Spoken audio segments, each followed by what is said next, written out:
apa kabar? Perkenalin, nama saya Bunda Leni. Bunda mau bercerita tentang kisah Uwais Al-Qarni. Ia adalah seorang pemuda yang berasal dari Yaman.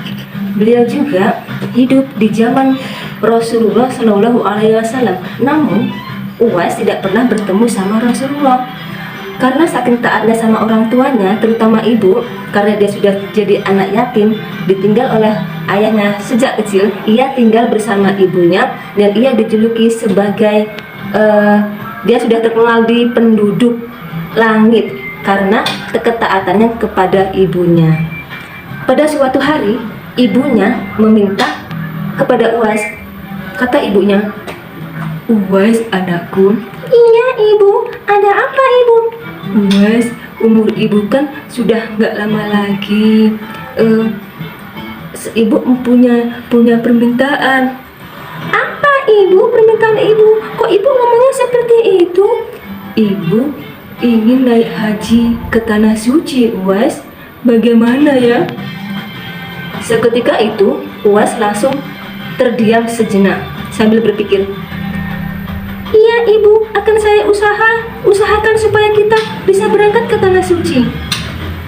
"Terima kasih Uwais." "Iya ibu, sama-sama." Setelah beberapa saat kemudian, Uwais berpikir bagaimana cara dia untuk pergi naik haji ke tanah suci, sambil berkata dalam hati, "Ya Allah, bagaimana saya bisa ke tanah suci sama ibu saya? Sedangkan orang-orang tetangga di rumah saya itu kan kalau pergi naik haji pakai unta. Jangankan unta, kuda aja saya nggak punya. Ya Allah, bagaimana ini ya Allah?" Tetapi Uwais masih saja berusaha untuk berpikir dan tidak lama kemudian dia sudah menemukan ide. Keesokan harinya Uwais datang ke pedagang penggembala. Ia membeli seekor anak domba. Anak domba itu dibuatkan kandang di atas bukit dan setiap paginya Uwais membawakan anak kambing itu naik turun bukit. Kata orang-orang di sekitarnya, Uwais itu sudah jadi orang aneh. Kenapa dia susah payah gotong-gotong anak domba naik turun bukit? Tapi Uwais tidak pernah menghiraukan apa yang dikatakan oleh orang-orang di sekitarnya.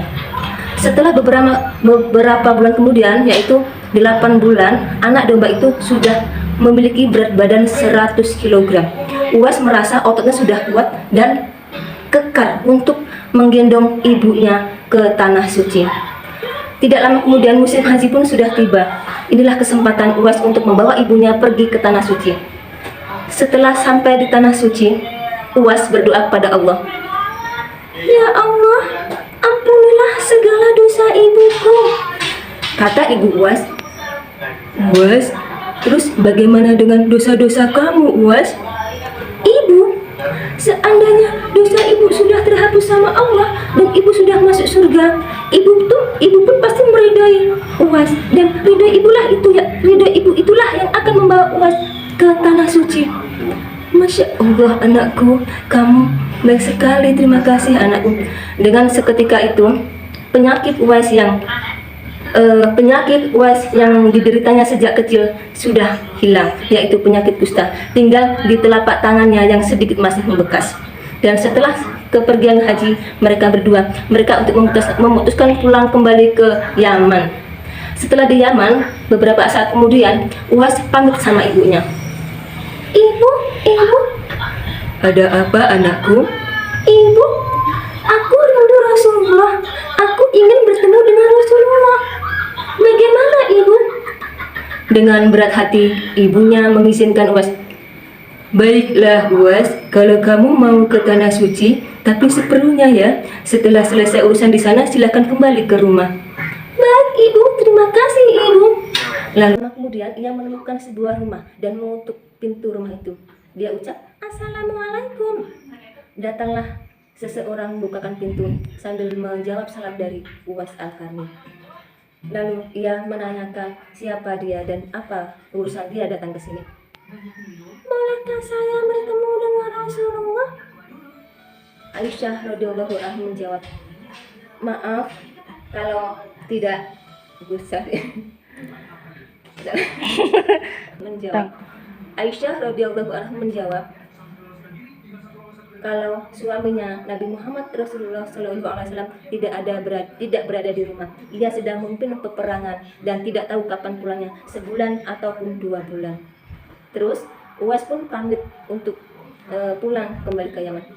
Baiklah kalau gitu, saya akan pulang aja ke Yaman. Tolong sampaikan nanti kepada Rasulullah salam dari saya jika beliau sudah pulang dari perang.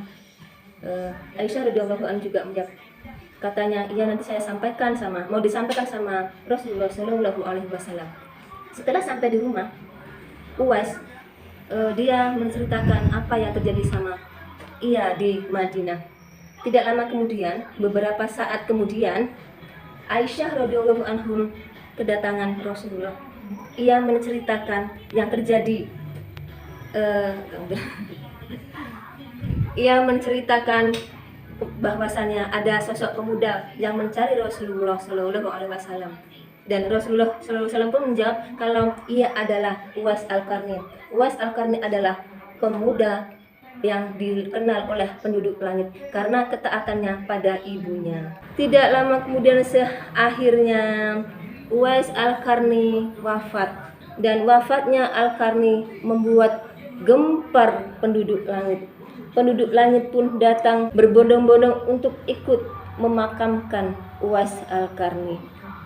Karena itulah kita sebagai manusia, kita harus taat dan patuh sama orang tuanya dan selalu mendoakan kedua orang tuanya. Itulah kisah yang bisa saya sampaikan, dan itulah hikmah apa yang ada dari cerita Uwais Al-Qarni ini. Terima kasih. Wassalamualaikum warahmatullahi wabarakatuh.